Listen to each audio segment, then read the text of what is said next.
they asked me to do it, and I was anxious to do some live appearances.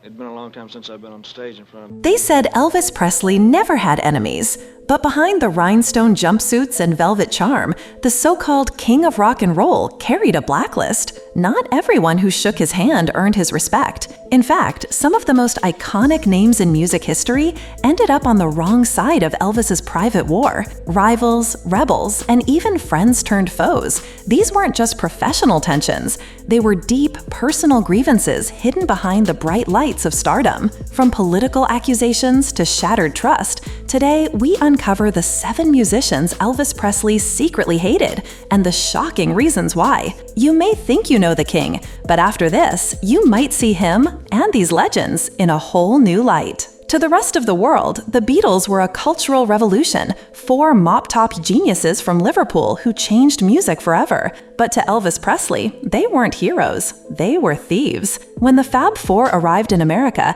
Elvis didn't cheer, he clenched his jaw. Practically overnight, the spotlight shifted. The screaming crowds, the chart-topping records, the cultural dominance, all things Elvis once owned, now belong to them. And worse, they didn't show deference. They didn't treat him like royalty.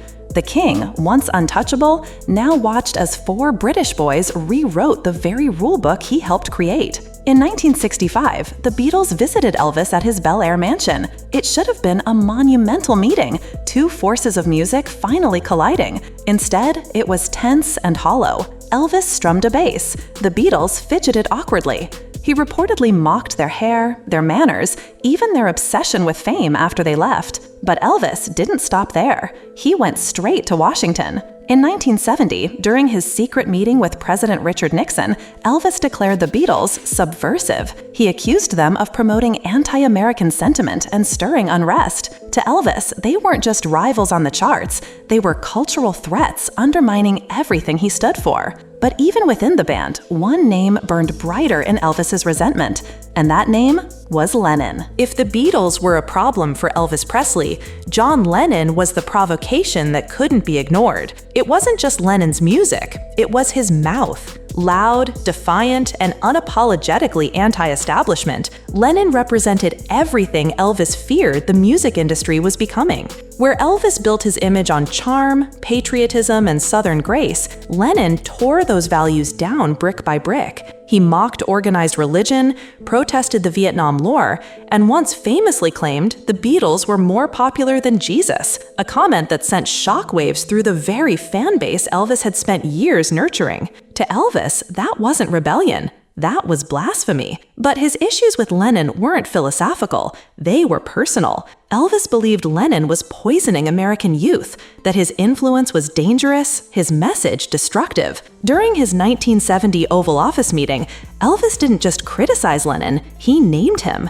In a handwritten letter to Nixon, Elvis warned that Lennon was a threat to national security. He requested to be made a federal agent at large to combat what he saw as a cultural collapse led by radicals like Lennon. And he wasn't joking. According to his inner circle, Elvis saw Lennon not as a peer, but as a saboteur, unraveling the very fabric of American values. Some say Elvis even pushed for Lennon's deportation. What began as a clash of music icons had escalated into something far darker, a cold war between 2 visions of what music, fame, and influence should be. But Lennon wasn't the only artist who challenged Elvis's idea of what a voice should sound like. The next one did it without shouting a single word. Bob Dylan was a poet, a prophet, and a voice for a generation.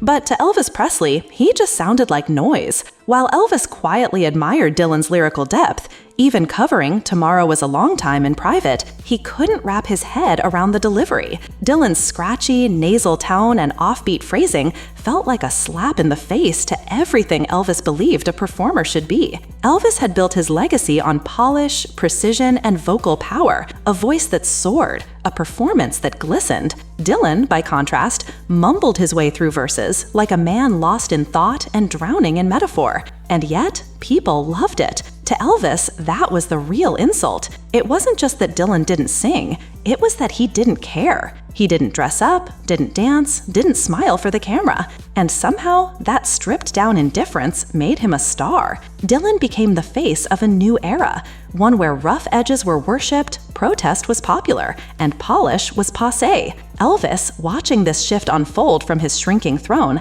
saw more than just a stylistic change. He saw a threat to everything he'd worked for. He mocked Dylan's whites behind closed doors, snapping off the radio mid-song and muttering, "What the hell is he saying?" But deep down, Elvis understood what Dylan symbolized. The death of the showman, the rise of the messenger. It wasn't about performance anymore. It was about purpose. And in that world, Elvis Presley was beginning to feel like yesterday's news. Still, as irritating as Dylan was, at least he didn't crash Graceland's gates in the middle of the night. The next name on Elvis's hate list did exactly that. They were both Southern boys raised on gospel, both turned music into fire, and both lit up the stage like lightning bolts. But while Elvis Presley played by the rules, or at least pretended to, Jerry Lee Lewis didn't just break the rules. He smashed them, danced on them, and then set the piano on fire. Elvis may have thrusted his hips, but Jerry Lee married his 13-year-old cousin and defended it on national TV. Elvis polished his image. Jerry Lee spat on his. And Elvis hated him for it. To the public, their rivalry seemed like friendly competition, two rockers from the same soil. But behind the scenes, Elvis saw Jerry Lee as dangerous, not just reckless, but radioactive. While Elvis spent years clawing his way to mainstream respectability, Jerry Lee tore through that fragile progress with a trail of scandal and flame. It all came to a head in 1976, when Jerry Lee Lewis showed up at Graceland, drunk, belligerent, and armed. With a loaded gun on the dashboard, he crashed into the mansion gates, demanding to see Elvis. Security intervened before disaster struck, but the message was clear. This wasn't rivalry. This was threat. Elvis was shaken. He reportedly called Jerry Lee a menace to himself and everybody around him. Whatever shred of camaraderie had once existed between them evaporated that night. Elvis, who had carefully built his throne with discipline and caution, now saw Jerry Lee as the chaos that could bring it all crashing down.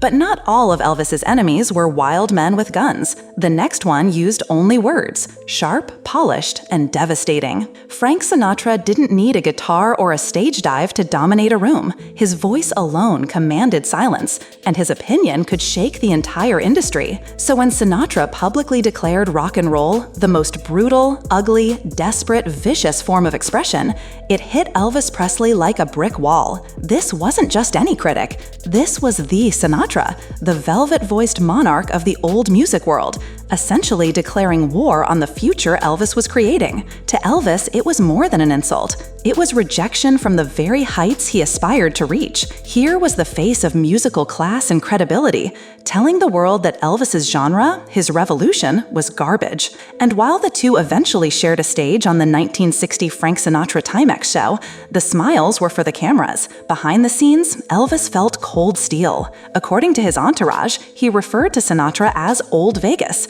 a relic clinging to a bygone era that couldn't accept rock's explosive rise. Sinatra represented everything Elvis wanted to prove wrong: elitism, rigidity, and the belief that music had to be clean-cut to matter. But deep down, the criticism lingered. Even at the height of his fame, Elvis never fully shook the sting of that early dismissal. The two men remained civil, their rivalry never turning public or volatile. Yet to Elvis, it was clear. Sinatra didn't just see him as a different kind of artist, he saw him as a threat to musical dignity. But the most dangerous threat to Elvis's world didn't come from another artist. It came from within, from the man who claimed to love him, but quietly pulled every string behind the curtain. He wasn't a musician, he didn't sing, dance, or step into the spotlight, but Colonel Tom Parker may have been the most powerful and most resented figure in Elvis Presley's entire life. To the world, Parker was the mastermind behind Elvis's meteoric rise,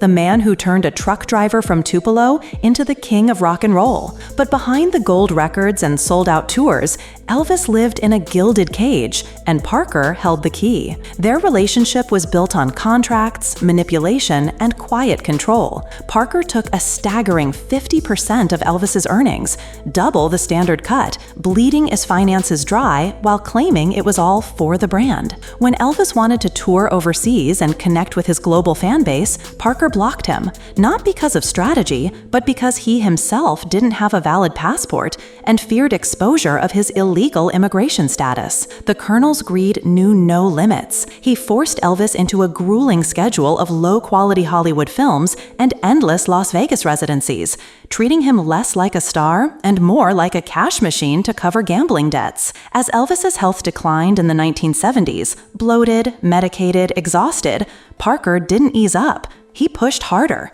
Get back on stage, smile, perform, make the money. Friends and insiders revealed that Elvis never openly defied Parker, but in private, the resentment festered. He blamed the Colonel for stripping away his freedom, his creativity, and ultimately, his spirit. In many ways, Parker wasn't just the architect of Elvis's fame, he was the warden of his downfall. But perhaps the most painful insult came not from a manager or a rival, but from the sea of imitators who stole his image while he was still alive. By the mid-1970s, a strange phenomenon had overtaken Las Vegas: Elvis impersonators. They were in lounges, at weddings, lining the streets like echoes of a man still breathing. To the public, it was harmless, even flattering. But to Elvis Presley, it felt like death in slow motion. He once confided to a close friend, "They're burying me before I'm dead." And in a way, he was right. With each plastic wig, exaggerated snarl, and off-key rendition of Suspicious Minds,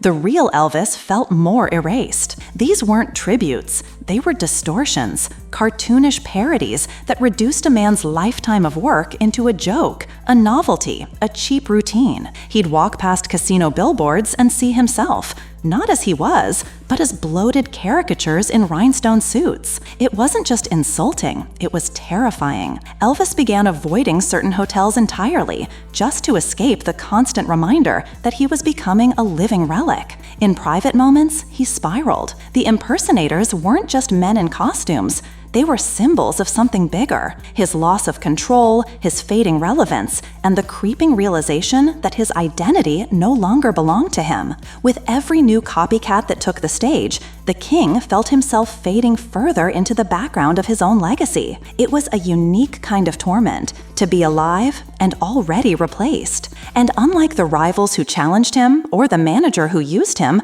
the impersonators couldn't be confronted. They were everywhere. He couldn't stop them, and in the end, they haunted him more than enemy ever could. They called him the King of Rock and Roll, untouchable, adored, and immortal. But behind the glamour and the glory, Elvis Presley was a man surrounded by shadows. His enemies weren't always loud. Some came in the form of rival musicians, shifting cultural tides, or managers in expensive suits. Others wore disguises: soft-spoken radicals, poetic mavericks, or Vegas impersonators who turned his legacy into a punchline. Each of them, in their own way, chipped away at his image, his control, and his peace. And Elvis never forgot. Whether it was John Lennon's defiance, Jerry Lee Lewis's recklessness, or Colonel Parker's invisible chains, every name on that silent blacklist left a mark on him. By the end of his life, Elvis wasn't just battling declining health or fame fatigue. He was wrestling with a world that no longer looked like the one he helped build.